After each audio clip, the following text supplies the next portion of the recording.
Hello friends, இன்றைக்கி நம்ம முபிசுபி கிச்சனில் சொரக்காய் கூட்டு எப்படி பண்ணலான்னு பார்க்கலாம். சொரக்காய் கூட்டு செய்ய தேவையான பொருட்கள்: கடலைப்பருப்பு போட்டு இன்றைக்கி பண்ண போகிறோம். அதுக்காக ஒரு சொரக்காய், கொஞ்சமாக கடலைப்பருப்பு, அது 1 மணி நேரத்துக்கு முன்னாடி பருப்பு இது கழுவி ஊற போட்டு வச்சுருக்கிறேன்.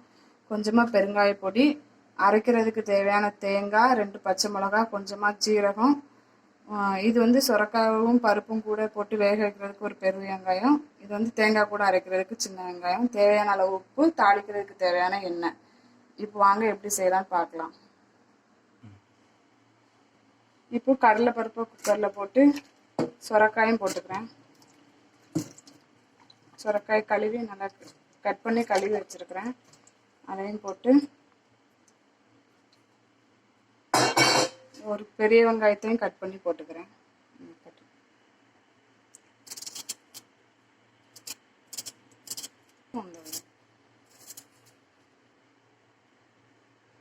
இப்போ வெங்காயம் கட் பண்ணி போட்டாச்சு.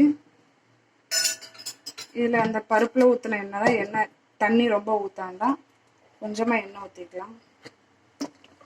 ஒரு ஸ்பூன் அளவுக்கு எண்ணெய் ஊற்றிட்டு இப்போ குக்கர் போட்டு மூடி வச்சு ஒரு 3 விசில் விட்டுக்கலாம்.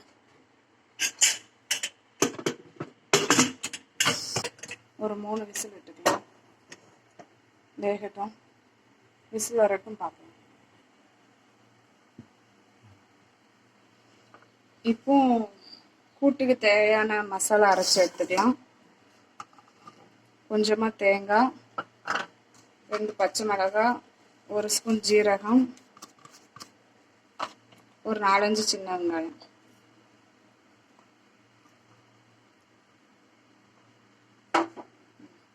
இதை இப்போ அரைச்சி எடுத்துகிட்டு வந்துக்கலாம். இப்போ இதை அரைச்சி எடுத்துக்கலாம். லைட்டாக தண்ணி ஊற்றி அரைச்சிக்கலாம்.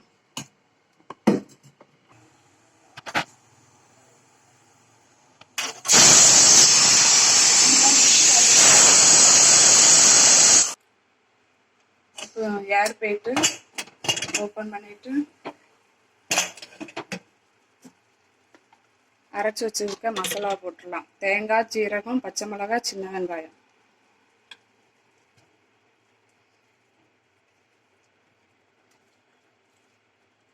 மசாலா போட்டு ஒரு கிண்டு எடுத்துக்கோங்க. அப்புறம் கொஞ்சமாக ஒரு பிஞ்சளவு காயப்பொடி,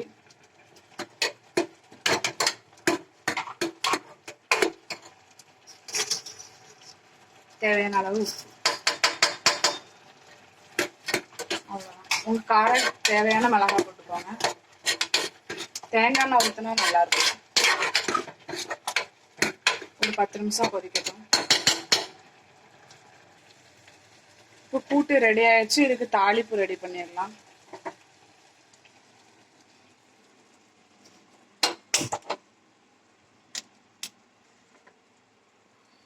தாளிக்கிறதுக்கு தேவையான எண்ணெய் ஊற்றிக்கலாம்.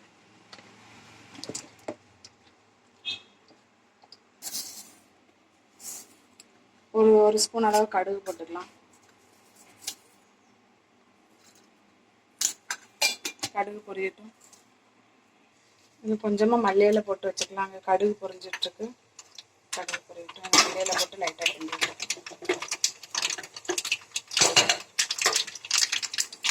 கடுகு பொரிஞ்சிருச்சு. சின்ன வெங்காயம் போட்டுக்கலாம்.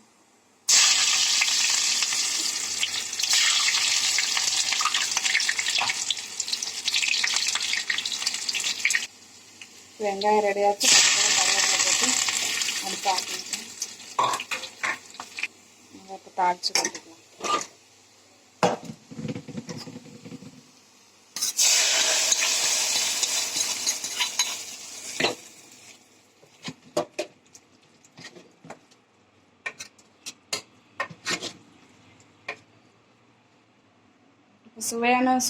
சுவையான சுரைக்காய் கூட்டு ரெடி ஆயிடுச்சு. இந்த கூட்டு பிடிச்சிருந்தா லைக் பண்ணுங்கள், கமெண்ட் பண்ணுங்கள், ஷேர் பண்ணுங்கள். மறக்காமல் சப்ஸ்கிரைப் பண்ணிடுங்க. தேங்க்யூ.